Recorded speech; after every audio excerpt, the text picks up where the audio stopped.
The same religion that's capable of hideous acts of destruction can also be capable of moments of healing, of restoration, and of hope. But educate a girl, and you educate her entire family. There is a sun within every person. When that anger sets in, write it. Write the letters, but don't send them. You never want to leave concrete proof of insanity.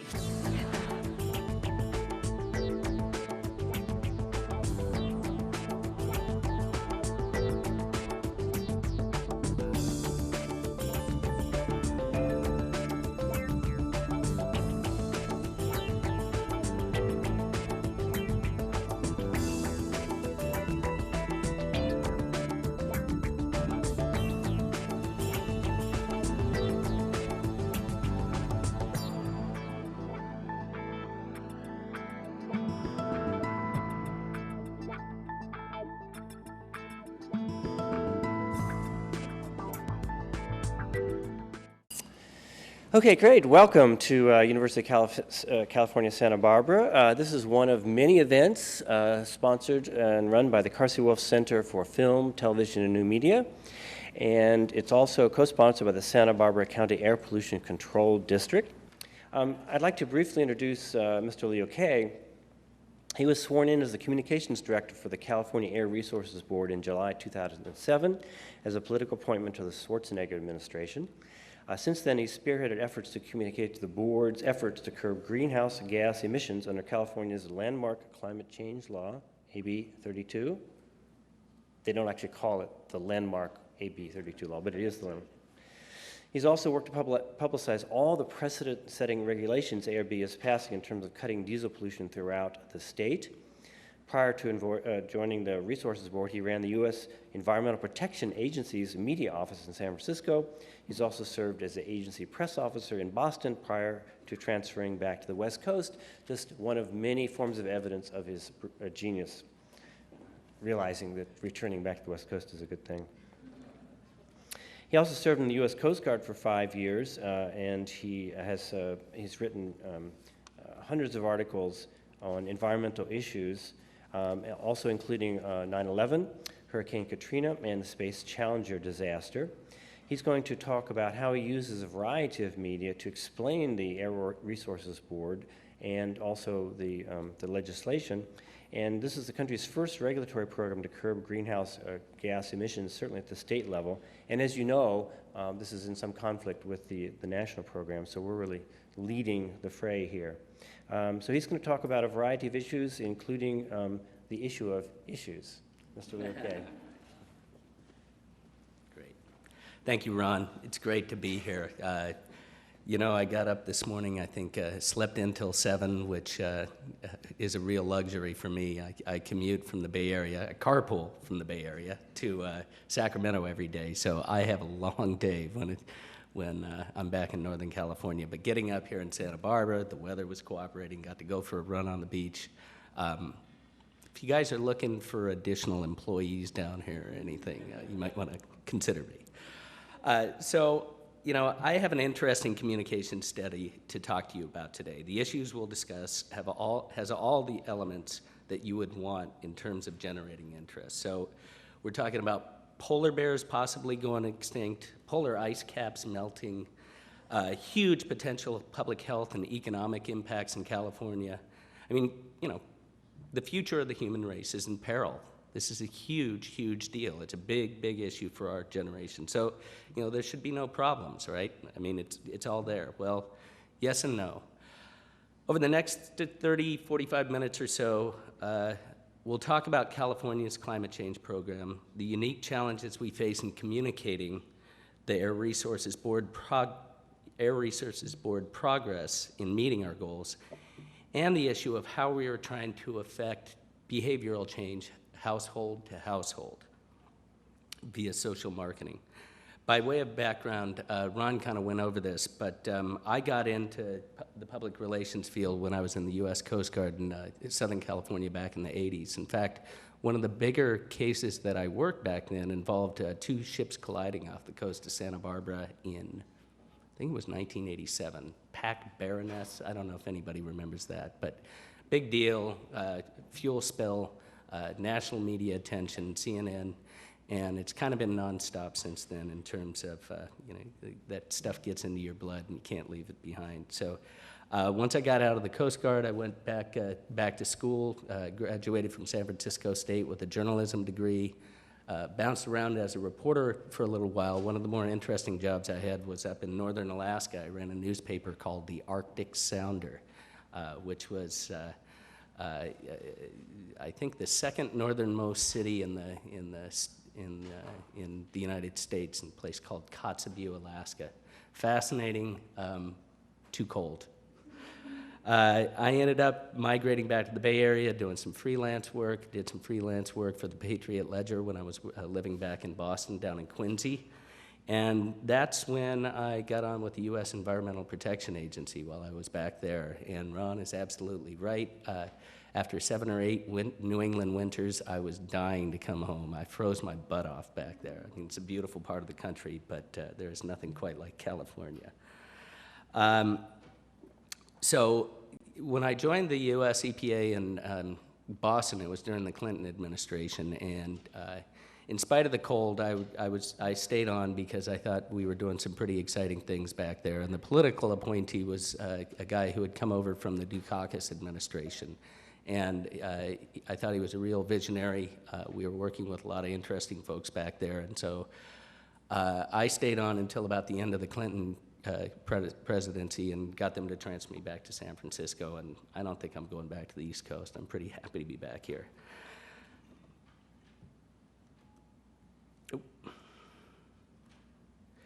So, joining the Air Resources Board, as Ron mentioned, I joined the Air Board in July of July of last year. It's a fascinating agency. For those in the business, those who know the environmental field, the Air Resources Board is the best air agency in the country. I mean, we have led the way on all kinds of things. For 40 years now, it's our 40th anniversary. But as we'll talk about in a little bit, I don't think the general public knows that, and much to my chagrin. And I think that's kind of one of the big tasks I'm realizing is kind of the need to brand the Air Resources Board and let more people know about our history, what we've done, and what we're going to continue to do. Because it, the Clean Air Act even has an exemption specifically for California because of all of the things that the Air Resources has done over the years. So there's this recognition that we'll give waivers to the state of California because they will lead the way, other states will adopt, and the US EPA will eventually adopt a lot of the things that start in California.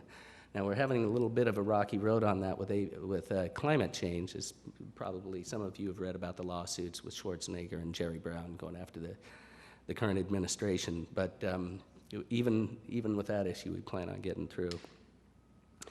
So, I had a kind of an interesting first week on the job.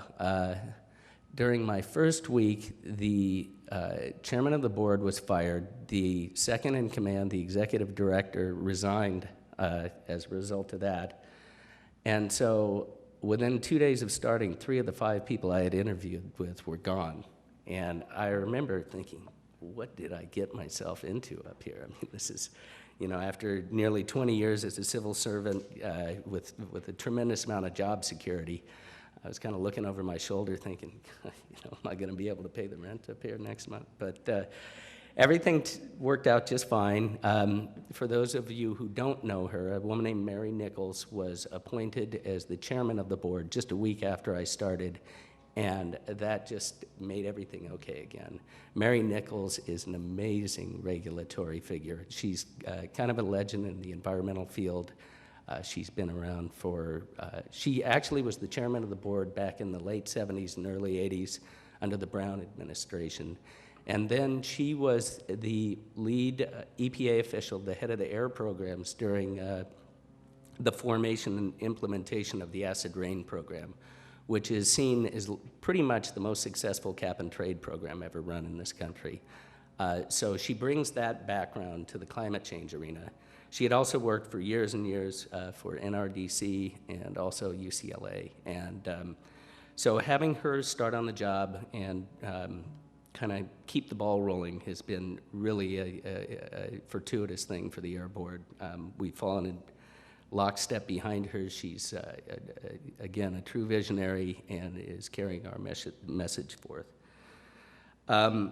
I run the Office of Communications. We have about 12 people. It's pretty much a traditional press operation. So I think of the 12 people that we have, five of those resources are just putting out press release, are devoted to doing press releases, responding to media interviews, and so on. I inherited a video production specialist. We'll see a little bit of his work here in a second.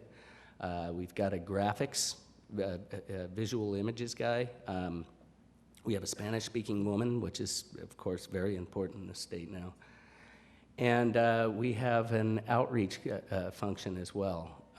So, you know, but kind of going back to what I said, we really are kind of a traditional press shop. And the social marketing issue, the behavioral change is kind of a new thing for us. And so as we talk, I'll be looking forward to kind of hearing some of the things that you guys are up to and then talking about a few of the early steps that we're taking to try and reach out and affect behavior change.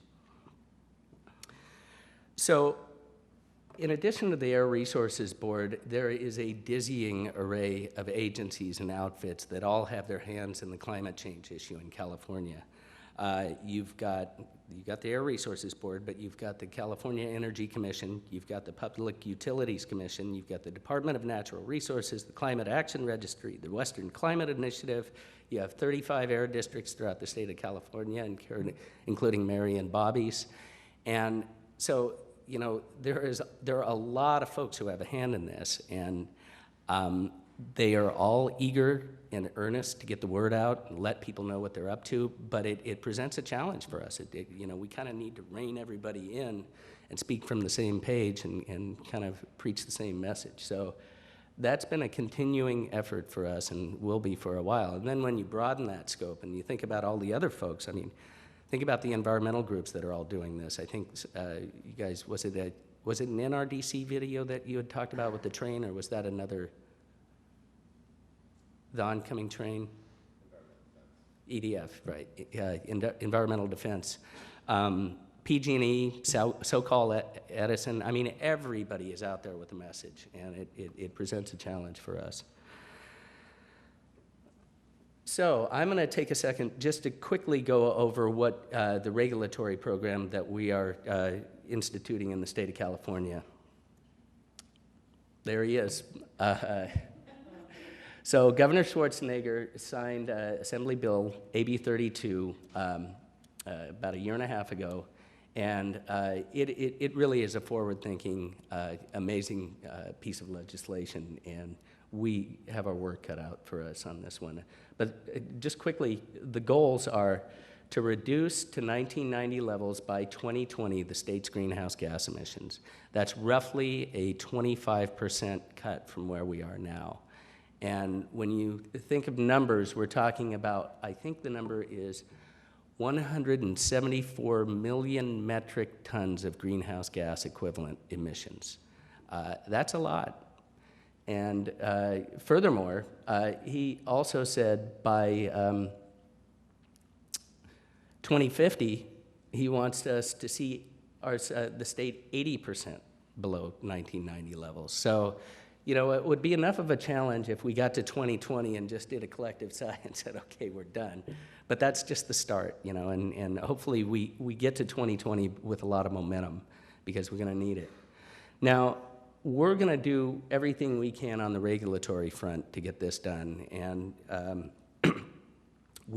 as such, we've developed a series of what are called early action measures. And those are right out of the gate. Here are a few things that we can do. The proverbial low-hanging fruit on, you know, things that aren't going to cause too much of a ruckus that we know we can do early on. They include implementing a low-carbon fuel standard. So the refineries are at work experimenting with blends to bring down the carbon content in fuels sold in the state. To simple things like restrictions on do-it-yourself air conditioning units. I know it sounds like a strange thing, but when you think of when you do the cumulative effect of all of these things being taken out throughout the state, they translate into a significant amount of emission reductions. And then finally, another one that we announced just late last year was a requirement. It's called a port electrification requirement. And just in a nutshell, what that means is when ships come into harbors like LALB or the Port of Oakland, rather than keeping their diesel engines running, they have to plug in to this huge electrical outlet, this cartoonish-looking electrical outlet at the port. But one of the things that we like about a measure like that is it has what are called co-benefits, and that's one of those things that it makes it all the easier to explain the necessity of a move like that. And when I talk about co-benefits, not only is it reducing greenhouse gas emissions, but it's also reducing diesel pollution, which is great because you've kind of got the here and now pollutants, the ones that are affecting people's health right now, and then you've got tomorrow's in the greenhouse gas emissions. So I think at this point, in terms of, we have this magic number of 174 million metric tons that we need to reduce by the year 2020. I was thinking on our website, I was experimenting with something like one of those old firehouse drives where you could say, okay, we're right here and we're going to get there and we're going to get there. I think we're about a quarter of the way there. We have about a quarter of the emissions accounted for thus far, which is pretty good. So as I mentioned before, we hit a bit of a setback. One of the big measures that we need approval from the US EPA on is a waiver, Clean Air Act waiver to bring cars to California that emit fewer greenhouse gas emissions out of the tailpipe. This is a huge issue for us. And for the first time in the history of the US EPA, I think we're 49-1 now. The current administration decided not to give us that waiver.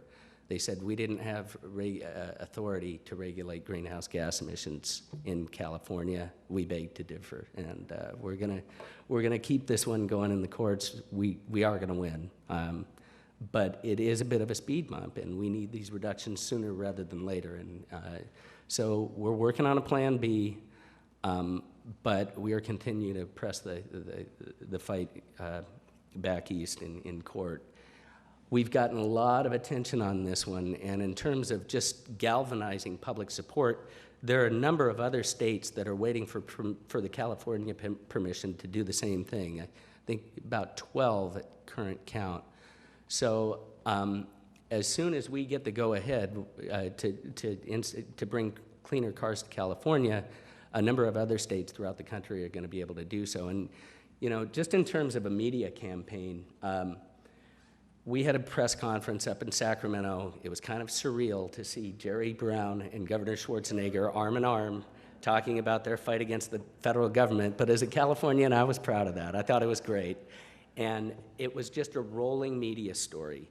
And we saw coverage from around the country. I mean, we saw editorials from the Arizona Republic, from conservative states such as Utah saying, I think the call was EPA, get out of the way. And let the states lead the way. This was the kind of the chant. So public opinion is on our side. We have public support. We just need the permission to go ahead with this one. But it's a big, big deal. It's getting a lot of attention, as it should. And another big thing, just before I jump into the specific communications issues, one other thing that's coming up later this year that's going to be a major announcement is we're going to unveil what's called a scoping plan. And essentially what that is a roadmap to how we are going to reduce this 174 million metric tons by 2020. And it's going to lay out regulations. We're probably going to look at some type of a cap and trade program, market mechanisms, everything under the sun. And we're approaching this sector by sector. So we're meeting with the agricultural industry, we're meeting with the electricity providers, we're meeting with the forestry in terms of carbon sequestration. And what we come up with by the end of the year is going to be a pretty far-ranging document. We imagine that's when it's going to get difficult in terms of opposition.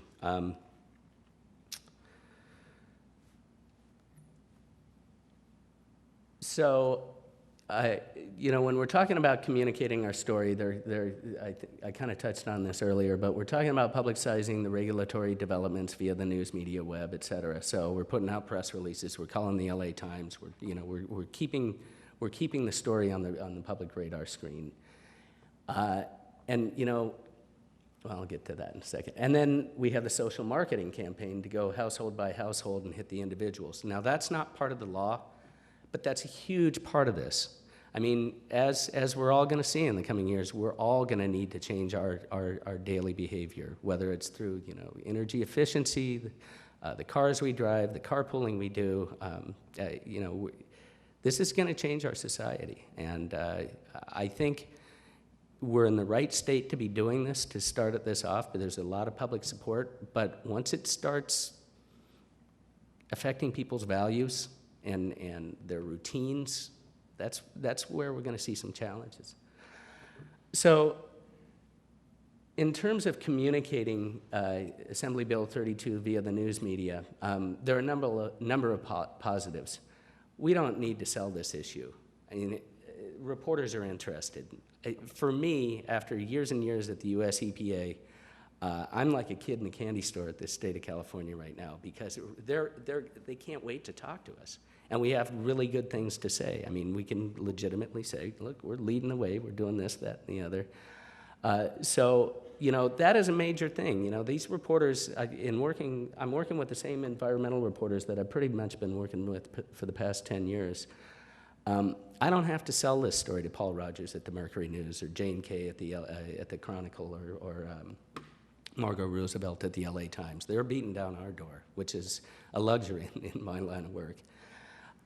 Everything we do at this point is precedent setting, and you know, for those of you who know the news media business, that's always a seller. Superlatives, precedent setting. You know, if you can say it's first in the nation, that'll get you on TV, that'll get you on radio, that'll get you where you want to be. Now, my staff kind of kid me, because I think when I first started, I used in the lead sentence of the first 5 or 6 precedent setting, first in the nation, never been done before. And I've since tempered it a little bit, but you know, if it's true, it's true, and that really does help you. There's no opposition yet. I was even quoted in a couple of early articles saying something to the effect of the response from industry has been muted. It has. We haven't really had much opposition yet. There was a story that came out last week from the environmental justice community. They are vigorously opposed to any type of a cap-and-trade system. They got a little bit of traction on that one. I think this story ran in the LA Times and one in the Sacramento Bee. They did a statewide announcement in 5 different cities, but that's probably the first opposition we've seen. Now that's going to change, again, when the scoping plan comes out, and we are actually proposing regulations on the electricity industry, or the ports, or cement manufacturers, and it affects their bottom line. That's when we're going to start seeing a little bit of the controversy. The downsides, it's all process at this point. It seems kind of ethereal to some reporters. They're like, well, so you're not actually reducing emissions yet. It's like, well, no, you know, bear with us. This thing doesn't happen overnight. You got to start at the ground level. You got to develop the regulations. You got to involve all the stakeholders. You got to talk to them. You got to take a look at the economic impact of each regulation. It's a long, slow process, but the fact that we're making these commitments is news in itself, and I just kind of have to remind reporters a lot of the times, look, there is going to be a fair amount of process early on, but we are going to get to the point where you're going to see these greenhouse gases going down probably in the next 3 or 4 years. It's hard to come up with visual stories to get on TV. Now this has long been an issue I've struggled with in working at environmental agencies. The air story is a tough one to sell on TV because it's air. I mean, I don't know, you know, when you watch a typical newscast of an air story, you'll either see cars idling on a freeway or you will see smokestacks. And it's kind of tired. I mean, we've given B-roll footage to stations throughout the country, throughout the state, showing like good overhead shots of LA and so on. But still, it's a challenge. And so, you know, when we're talking about, because TV is where you reach the most amount of people, and that's hard for a former print reporter to acknowledge, but it's true. So, you know, one of the things that has me really excited is there is a video camera out there right now. It's tremendously expensive, but it can see hydrocarbons. I saw a demo of this about a year ago, and I've been working with the different divisions at our office to try and buy this thing. It costs $80,000, and it's made by a company called FLIR. They do a lot of stuff for the defense agencies. This thing is phenomenal, and when I actually saw a demo of it at the Society of Environmental Journalists conference a couple years ago, a Portland TV station. I think the Oregon Environmental Agency had one, and they used it to kind of get the media interested in things. But imagine this. So you're watching somebody pump gas through the lens of a regular video camera or even the naked eye. Just looks like somebody pumping gas. Through the lens of this camera, that person is engulfed in black fumes, sinister-looking fumes. It is tremendously effective in really helping people visualize the problem. Now, it's kind of a touchy machine. There are certain settings that don't work and everything, but I am dying to get my hands on one of these things. And I brought the folks up to demo it at our office, and I brought in the folks who have money, the research division and the enforcement division. And I said, you guys could really use this thing. And by the way, if you get it, loan it to us every once in a while. So hopefully within the next few weeks, we'll get a hold of one of those things. And then it's just a matter of experimenting to try and figure out, okay, how can we use this to tell the greenhouse gas story? You know, what can we measure? It measures methane very well. So that's one, you know, that's one of the Kyoto gases. And then in terms of visuals, another thing that we're doing is we're going to start doing more and more streaming videos on our website. And, you know, there's a couple of reasons to do this. First off, just to bring movement to your website rather than just static. I mean, if you go to our website, there's a tremendous amount of helpful information there, but it's kind of a wall of text. A couple of photos, a couple of graphics. So my thing is, you know, let's get some movement on there. Let's get pictures, moving pictures that people can see. So there's that benefit. But I've also found in a few cases we've been able to get TV stations to download that and use that as B-roll footage and use that as our entryway to get the evening story on TV. So I think what I'd like to do now is just show this quick video that we did when we announced the early action measures. We actually did that at the Society of Environmental Journalists conference at Stanford this year. Mary Nichols did a press conference. So this kind of gives you a sense of what we're doing early on. Uh-oh. No, it didn't work. Uh-oh. No, this should. Nope. Oh, well. I'll try and show it later. Maybe I'll show it at the end to give you guys a sense. I'll just keep plowing ahead. So affecting behavior change, social marketing. This is kind of our weak link. This is where we need a little bit of help. I think, you know, in running a traditional press operation for a long time, we're good at that. We're good at getting on TV and radio and in the pages, in the newspapers. But this is kind of a new thing for us. And you know, it occurred to me since I've taken this job, I've talked to a lot of people, some in the know, very in the know about the environmental business, others not so much. And I've kind of come away with the conclusion that the Air Resources Board could well be the most important public agency most Californians have never heard of. And that's tremendously distressing for me.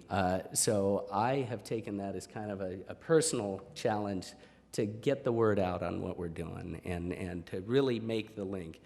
One of the social marketing things that we're experimenting with right now is this Climate Champions program, where we're recruiting teenagers across the state to kind of do social networking via Facebook, MySpace, and all that. And these kids had done a lot of research leading up to the interviews. They all knew, well, not all of them, a good amount of them knew about Schwarzenegger showing leadership and everything, but no mention of their resources board. And this was a pretty educated group. So that's kind of a bigger thing that we need to address up in Sacramento. But you know, in terms of social marketing and behavioral change, there are a few things that we need to see. And these, as we'll see in a chart here in a second, I'll explain the importance of this. But energy efficiency, this is huge. This can be a huge part of the puzzle for Californians. Smarter land use decisions at the local level. This one's particularly interesting because environmental regulators for years and years have kind of wrung their hands, how do we get at this suburban sprawl issue?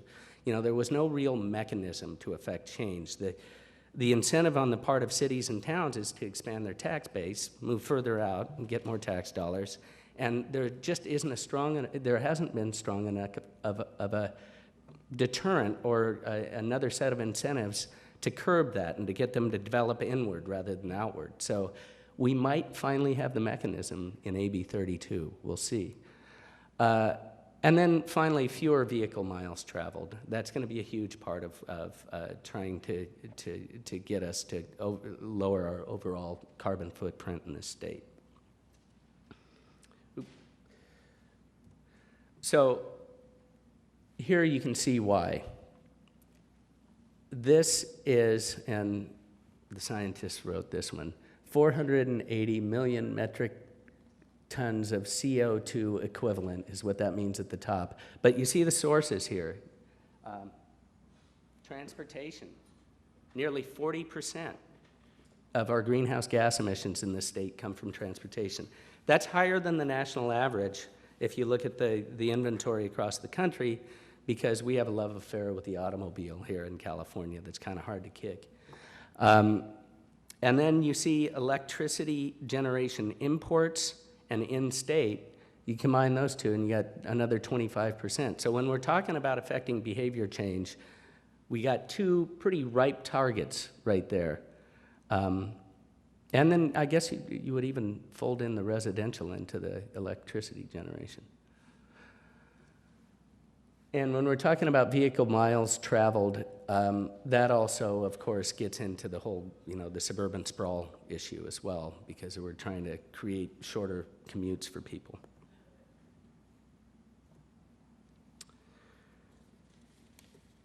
So a few of the early efforts that we have underway to affect behavior change include, this is a biggie, and I'm sorry I don't have a better thing to kind of share with you guys on this, but with 2009 model year cars in California starting, and they're going to start hitting the showroom, I believe, around September or something. All cars in California are going to be required to carry a sticker that shows their environmental performance. So there'll be a smog score, which currently exists. That's something that's a labeling issue here in California already, but there'll be a global warming score. Now, that is a huge consumer awareness tool that we really want to do a lot of work in doing outreach on. I'm seeing doing a media event in LA, one in Sacramento, one in the Bay Area, and really, and this is a visual thing too. Again, you know, you can just imagine watching the evening news and seeing the camera pan in on this thing and showing the sticker and maybe taking a look at a Prius juxtaposed with a Cadillac Escalade or something like that. So that is one that hopefully we'll be able to get a lot of, pardon the pun, mileage out of. You know, it's a great consumer awareness tool, but that's just one of many. Another thing that is not something that we're spearheading, but I think is very important. I'm drawing a blank on the name of the legislature who's sponsoring this, but there's a state bill that's currently working its way through Sacramento that would bring global warming to classroom curricula. Now, I think it's being taught in a lot of schools as part of an environmental sciences program, but it doesn't really stand out and apart. And interviewing these potential climate champions over the weekend, almost to a person, kids all said, you know what, we need a new curriculum in school. We need this to be taught in the schools. So that'll be an important thing. And obviously, kids in future generations, those are the ones who are going to be affected the most, so we need to bring it into the classroom. We're creating a toolkit for local governments, and this is going to be kind of a checklist of things that they can do to lower their respective carbon footprint. And then this Climate Champions program, this is going to take us into the world of Facebook and MySpace and YouTube and everything else. This is modeled after a program run in the UK in which we select a certain amount of, I think we're going to have 15 California climate champions. They're teens from 16 to 18 who are aware, who are good spokespeople. They're good ambassadors. They care about the issue. They're already doing something. They're running an environmental club at school. You know, they're talking to their local city council. And we are going to kind of use them to kind of do the social networking throughout the state with their peers. That was it was a remarkable weekend that I had. I had to work Friday, Saturday, Sunday, Monday too. We did about 40 interviews, a bunch in Sacramento, and then I came down to LA and did a bunch more. I was heartened to see the passion, the dedication, and the sophistication on the part of high school students. I mean, now granted, I don't think these kids were representative of the entire student body, but man, they made me look bad. At 16, I wasn't anywhere near as impressive as that. So, and you know, the one consistent thing we heard from a lot of these students were, we had a set list of questions that we asked them about, you know, how did you become aware? What are you doing? You know, what would you tell a world leader if you had an opportunity to affect change? And to a person, every one of those kids said they became aware of climate change by seeing an inconvenient truth. It's amazing. I'm writing a letter to Al Gore when I get back to Sacramento to tell him that. I mean, I know the guy gets a lot of positive reinforcement, as he should, but that really left an impression on me. I mean, that's a PowerPoint made into a movie. It's amazing.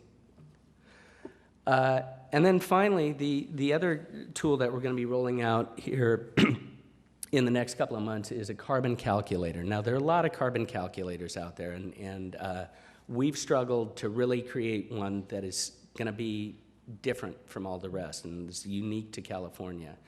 And it's a challenge because there are a lot of good ones out there, and ironically, or not, the US EPA actually has a pretty good one. So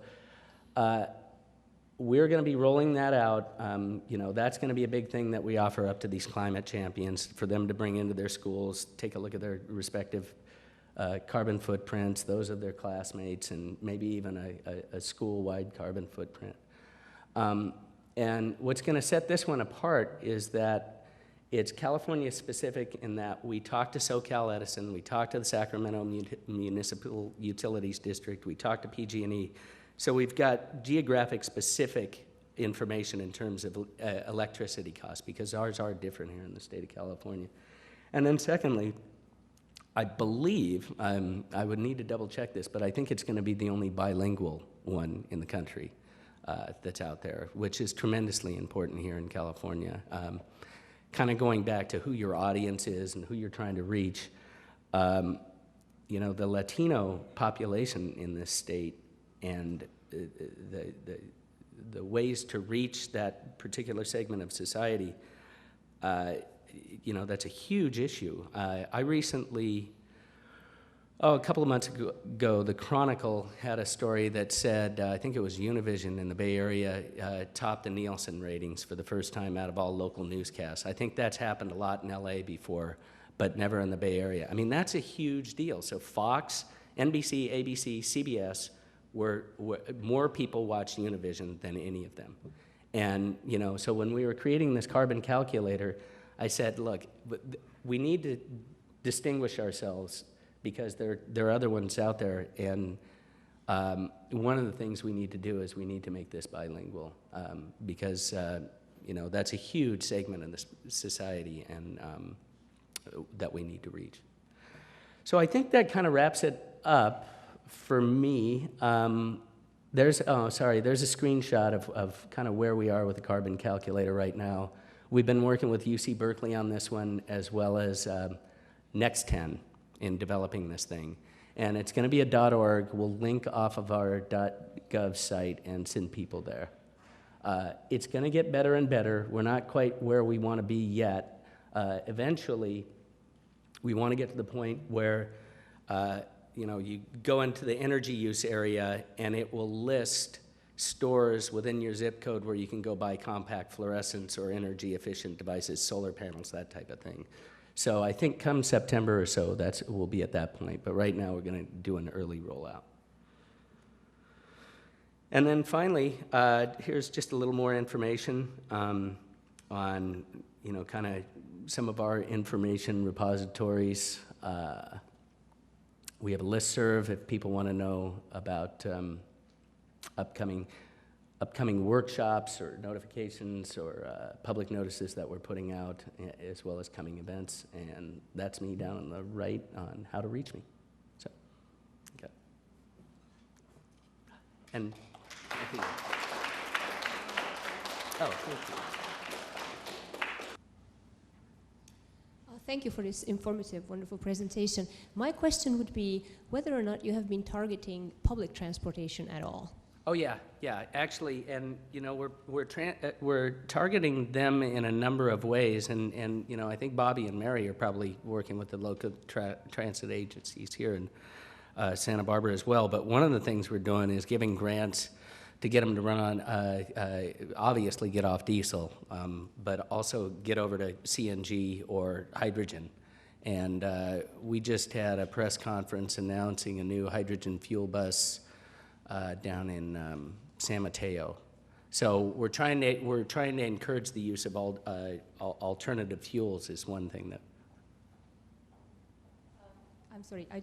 What I meant, I probably didn't formulate myself. What I meant was to get more riders target the public to use. Yes. Public I'm transportation. sorry. Okay. Yeah. I jumped ahead of myself. Yeah, absolutely. And a big thing that when we're talking about common sense public measures that you can do in this social marketing thing, public transit is a huge deal. I mean, we're saying leave the car at home, get on the bus. Now. There are better transit systems in certain parts of the states than others. So, our call, and I think the policymakers at the Air Resources Board and at the air districts, is to continue to try and make it as convenient as possible. And people don't take it if it's not convenient. If you have to transfer 3 times.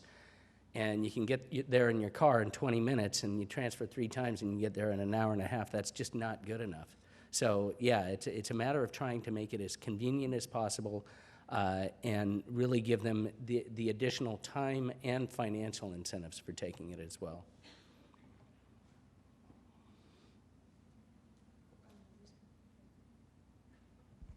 Thank you. Oh, you've done a wonderful job here. So thank you. Congratulations. Thank you. I have a question because I'm a teacher, and we talk a lot about developing a communication plan. And the reality, I'm just curious, do you have a communication plan? How many people work on it? How flexible is it? It's right up here. And it's interesting. I was thinking about this, especially in terms of the media approach.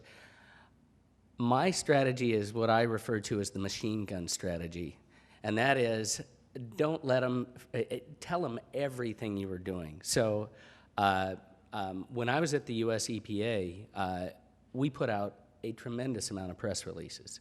Every enforcement case we took, every new study, everything that had a news hook, we would do a press release on. So I think we were about 240 press releases per year, thereabouts. And it's not obviously enough just to put out a press release, but we had a 95% pickup rate. So we weren't putting out news just for the sake of putting out news. And there were a lot of times, what you'll find at a regulatory agency is is that people will come to you, well-intentioned people will come up to you and say, hey, we've just established a partnership with so-and-so, you know, let's, no, that's not enough, you know. So what's the news hook, you know, that's the thing. And this machine gun approach is just to remind people where their taxpayer dollars are being spent and to keep it on the public consciousness. And you know, by extension, not just getting in the Oakland Tribune is great, but I'm also trying to think visually on all of these things and think, okay, let's get to the mainstream paper. Maybe that'll drive TV coverage, maybe it won't. Maybe we need to kind of sell that with more visuals. What's the angle on radio? How can we get them involved? So that's kind of the, I know that's not the specifics that you were probably looking for, but you know, a friend of mine had a tagline on his email that I really liked, and it was, if it ain't in the news, it didn't happen. And I believe that. I think that, you know, if you operate in a vacuum and you don't tell people what you're up to, you know, you're shooting yourself in the foot. You need public support. You need to remind people what their taxpayer dollars are being spent on. Sure. Over here. You said something about the fact that when the rubber's really going to hit the road is when we really ask people to start changing their behaviors. Mm-hmm. And I understand all the PR that you're doing is to let people know about what the ARB is doing and how great it is, but the question you were asked earlier was, so are people doing anything? Right. Have you done any focus groups or any feelings on what it takes to get people, beyond getting it in the newspaper, No, what does right. it actually take to get people to change their behaviors Right. A little bit beyond having the government do the work? That's, you know, and that's a very good question. And here's kind of what we're up against. I recognize that's a weakness on our part. That's where we need some help, and that's why we're kind of reaching out to the climate champions. That's where we're going to work with Mary and Bobby at all the air districts. That is not really our expertise. It needs to be. We're learning, but it hasn't been, and it's been a weak spot for us. And traditionally, a lot of the good public education programs or campaigns that you've seen to raise awareness have involved bringing in an outside consultant, a PR consultant. And, you know, that's a mixed bag. I think, like the Flex Your Power campaign, I think they contracted out. You know, that's very recognizable. I think I can even see the little, you know, cartoon with the thing. But short of hiring an outside consultant, you know, I think we are kind of wrestling with how do we do this with the talent and the resources we have in-house. And we're struggling. I mean, frankly, that's a good question. I mean, we don't necessarily do the focus groups so much. I think there's a real need, but I also am aware that I think it's kind of a double-edged sword going outside and hiring a PR contract, especially when your state's having a budget crisis. And you know, there's a real public perception issue. The Bush administration has gotten in a lot of trouble over, I think, the Healthy Forest campaign. They did a bunch of, video news releases, tremendous backlash. So, I mean, that's an issue we have to figure out how to deal with. Connected with that, there are tremendous resources that are untapped already, and I'm glad you're doing it with the high school champions. But for example, the Bren School does group projects with the students, and there must be ways to get yourselves not only into the environmental departments, but to the art departments, for assistance for the film studies, for the video making, who could really make the informational type of stuff that you're doing a lot sexier. Yeah. And also very much more intelligently directed to who's your audience. Yeah. You know, are you exactly. adults of some sophisticated knowledge of climate change, et cetera, et cetera. Yeah. And there's cheap labor, and there's real science too. All right. Yeah. Here is, I brought along business cards, and anybody who wants to contact me, we're looking for help, and that would be great, and I think that's a logical place to go. If you did a coordinated outreach to UCLA, to Caltech, all over the place, you're going to get buy-in. You're going to get people interested because the professors are more interested now than ever. The students are asking for application proof. And your communication department here with tremendous theory on what creates social change. Yeah. And I'd also like to know the state bill, please, that's getting curriculum into schools. Yeah, you know, I'm sorry, I don't have that. I think I'll find out. Okay, Yeah. great. And one of the things I would suggest is get a character, get an ARB character. You mentioned the Flex Your Power. You need some visual that's fun, communicates, whatever. Do that. And if you're going to get school champions, get sports team champions. Yeah. Get the lead Yeah. quarterbacks Yeah. behind you. ARB with so-and-so. You can have Chuck, what's his name, with that idiot politician. You guys Yeah, can have someone too.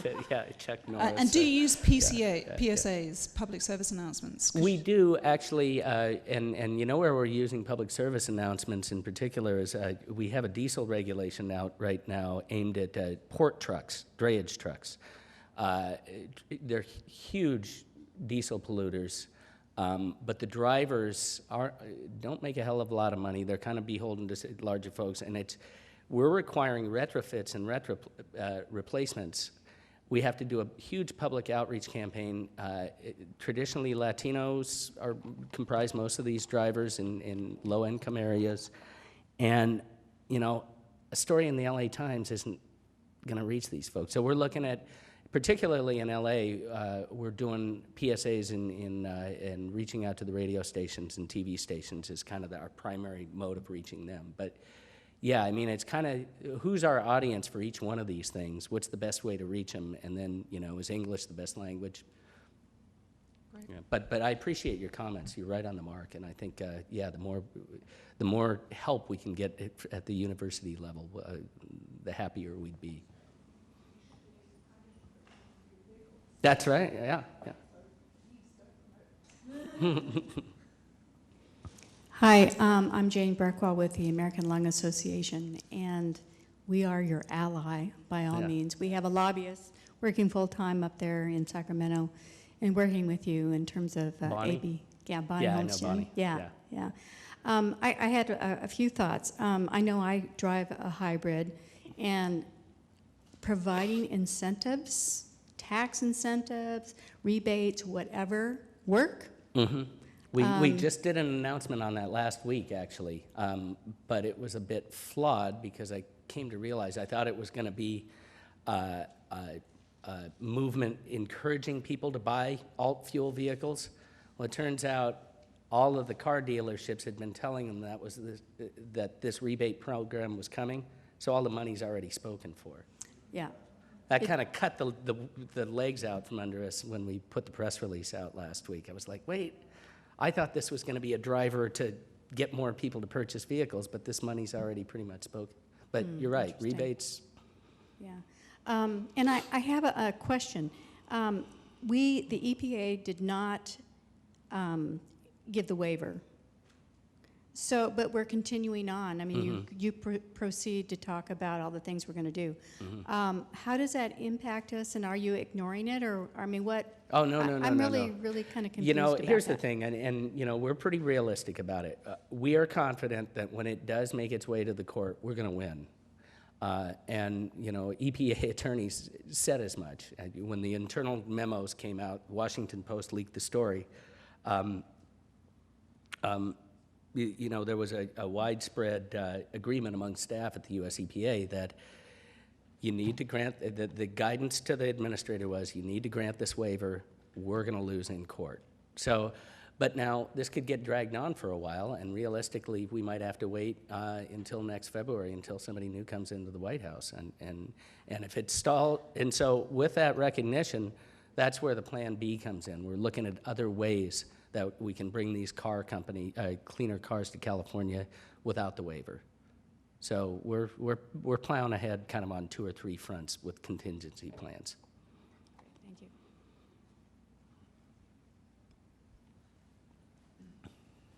Hi, I don't have a good visual for the Air Resources Board, but I can give you a great sound bite that I heard. Okay, all right. I think it was 2 years ago that the Governance for Sustainable Development people at the Brin School of Environmental Science and Management organized a California University Summit on Climate Change. And one of the speakers, and you have to find out who this guy is, I think he was a professor at Berkeley. Maria might know. She was one of the people who helped organize this. It was in response to a question after his talk about peak oil. And he said, oh, we're going to run out of air before we run out of oil. Yeah, that's pretty dramatic. Yeah. So you might be able to track him down. I'm sure Maria could yeah. find out who he is and get him on camera doing that. The other thing I wanted to comment on, I love the sticker that are going to be on all new cars, and the carbon calculator. And it made me remember that if you go on the Adbusters website, you can print out a traffic citation, like a ticket. It looks exactly like a ticket. And what it has on it is it's a fine. I think it's about $80,000, and it's the cost of how much it takes to run your car, like all the costs of the environment, to health, and all that. And I was just thinking that if the carbon calculator could be put together with that, you could find under your windshield wiper a ticket that would calculate the exact costs of running your car. Yeah. Not just a generic cost. I like that idea. However, issuing the tickets, we might look at our friends from the American Lung Association or another partner to kind of do, because that might be seen as a bit radical for the state government. But I hear what you're saying. Yeah. One of the subtexts has been at the individual level, and you're moving into behavior change and attitude change as well. And the traditional communications office approach, as you said, from a traditional newspaper and media approach is placement. Right. Press releases, coverage, stories, and you can measure those, and I'm sure that you do. But at the individual and the social marketing component, if you have to have attitude change, you have to have individual behavior change, and along with that, you have to have data on that. That is, the assumption is you have all those messages out there and people read them, and apart from the public policy change, it's individuals change. So the question is, do you have any mechanism in place to measure that, to begin to assess how effective you are at, in fact, changing those attitudes, much less the individual behaviors? Yeah, no. Sadly, we don't. And it's interesting. Having been in government for a while, it's been an adjustment moving over to the state, because I've learned about, among other things, some of the hiring practices. In other terms, what skill sets you can bring into the state at state government. And one of the things I always tried to do at the US EPA, when I had an opening for a press officer, I went after former newspaper reporters, just because they could work on deadline, they understood the issues, they could write fast and clearly, good communicators. I can't do that at the state. There is a strange system in place that has an information officer exam. And so when I was looking to hire a climate change information officer, I had to just look at the pool of people within state government who had passed that information officer exam. And, there are a lot of good folks out there, but it's somewhat limiting. So kind of bringing that back to the question you asked, Ron, is we just don't have the job classifications or the talent in that field. And, I could probably free up some of my staff and provide them with the training, but that kind of gets back to, again, do we, look to our friends at the UC system to help us with that? I'm leery of going the PR consultant route. So, yeah, maybe we'll be talking more and more.